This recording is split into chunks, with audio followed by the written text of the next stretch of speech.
Hola amigos de SK Vivero, continuamos en la empresa Cactus Chincha donde seguimos conociendo acerca de los cactus y las suculentas. Para esta segunda parte conoceremos un poco más acerca de los detalles de cultivo. Acompáñenme.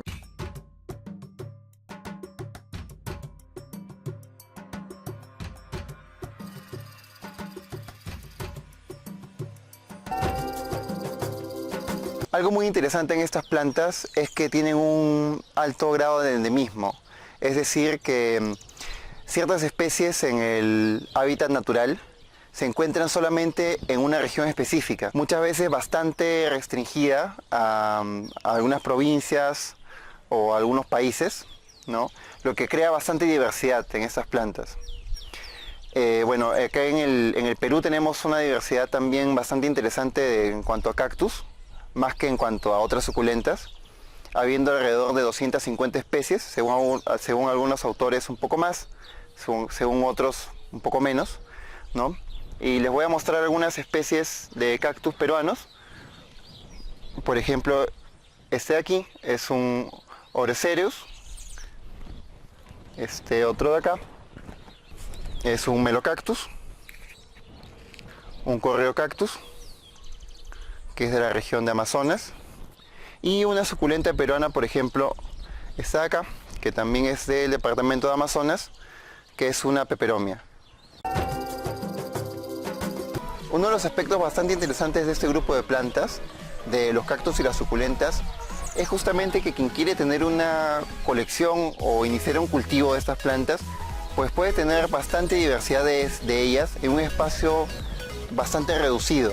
En un espacio pequeño, como ven, hay una diversidad bastante grande de estas plantas, de diversas partes del mundo, con diversas formas, con diversos tipos de floración. Muchas de estas plantas, si bien alcanzan tamaños grandes, son lentas creciendo. Entonces, dentro de un cultivo no va a tener un crecimiento tan explosivo como otro tipo de plantas, y pues se va a poder mantener especies de diversos tamaños, ¿no? Que podrían crecer muy grandes en un futuro, pero en un espacio reducido también mientras van creciendo, ya que muchas veces estamos hablando de que lleguen a la edad adulta en años. Una de las dudas que siempre se plantea con respecto a las plantas suculentas es que si todas de ellas florecen. Y sí, todas ellas dan flor, solamente que algunas demoran varios años en darlas, o necesitan un tamaño mínimo de la planta, o necesitan condiciones de frío antes de florecer, pero en términos generales la gran mayoría de estas plantas florecen en nuestro medio ambiente. Sobre la propagación de estas plantas, pues ya que sabemos que todas ellas dan flor, es de pensar que todas ellas dan semilla también, ¿no? Tenemos por ejemplo este caso, que es una mamilaria. Cada uno de estos son frutos, y dentro del fruto está pues la semilla. La semilla lo podemos llevar a germinar en un sustrato también bastante drenante, y después de un tiempo podemos tener las plantas ya listas para trasplantar, como en el caso también de otra especie mamilaria, que estos han sido obtenidas de semilla. Muchas de estas plantas no se pueden propagar de otra manera que no sea semilla. Algunas de estas plantas suculentas, por ejemplo en el caso de los litops, como esto, estas dos divisiones de la planta no se pueden separar. Entonces estas plantas tienen que ser propagadas sí o sí de semilla. En algunos cactus que solamente dan un solo cuerpo, sin hijuelos al costado, sin brotes, tampoco puede ser de otra manera que no sea la semilla, la propagación de estas especies. Sin embargo, la gran mayoría de estas especies pues dan hijuelos, como en este caso, a los lados, o dan bastantes brotes, como ramas. Pues estos brotes se les puede separar, ¿no? Por ejemplo, lo que estamos haciendo acá.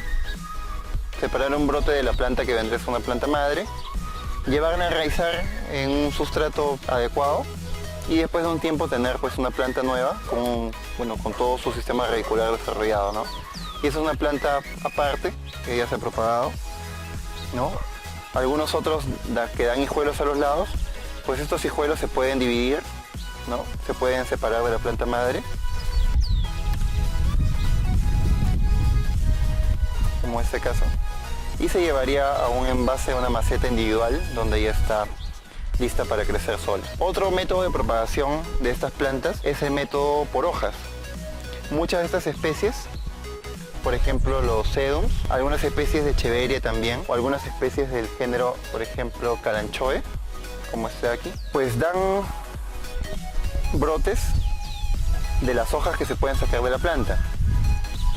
Después de un tiempo esas hojas se dejan sobre el sustrato y después de un tiempo da un brote de una planta nueva, ¿no? Por ejemplo esta, que es una hoja que se sacó hace un tiempo, con una planta nueva, con raíces, con hojas, con tallo nuevo, independiente de la planta madre. Acá vemos una bandeja de propagación por hojas, por ejemplo una planta nueva, a partir de una hoja de una planta madre. Igual en este caso, una hoja que dio plantas nuevas. En cuanto a la iluminación que estas plantas necesitan, esas plantas en su gran mayoría son plantas que crecen en su medio ambiente, o bien en montañas, en cerros, o bien saliendo entre las rocas, o debajo de las gramíneas o de malezas estacionales que crecen debajo de ellas, entonces no tienen muchas veces una iluminación directa. La gran mayoría de estas especies, y generalmente las especies que son de tamaño pequeño, requieren una luz en el rango de la media sombra, no una luz directa y no una oscuridad total tampoco, que no estén muy oscuras. En una iluminación del 50% es bastante bueno para ellas. Esto en una casa se obtiene cerca de las ventanas o en ambientes bastante iluminados. Nos encontramos con Andrés Alcalá, quien nos explicará un poco más al detalle acerca del cultivo de los cactus. Sí, hola Piero. Bueno, como ves, acá en Cactus Chincha tenemos una colección y un cultivo de cactus y suculentas. Bueno, en parte nace del interés que tenía yo desde pequeño por estas plantas, que son muy llamativas por su gran capacidad ornamental, por unas formas muy extrañas, son plantas de por sí fáciles de cultivar. Y bueno, quería mostrarte la variedad que existe y para tus seguidores, pues, y quienes vean este video, pues que tengan una base más para el cultivo de estas plantas y conozcan un poco más de ellas. ¿Tú incentivarías a todos a iniciar ese cultivo de los cactus? En cuanto al cultivo de los cactus y las suculentas, sí, porque esas plantas no requieren mucha agua, que es una limitante dentro de las ciudades de la costa del Perú, ¿no? Ahora que el recurso hídrico es escaso. Son plantas fáciles de cultivar, como te había mencionado, lo cual incentiva mucho a que a que uno pueda tener plantas, ¿no? No necesitan mayores cuidados y eso hace pues que sea también amigable frente a las personas, ¿no? También hay gran variedad y gran diversidad de esas plantas, lo que hace atractivo para que en espacios pequeños pues uno pueda tener una colección.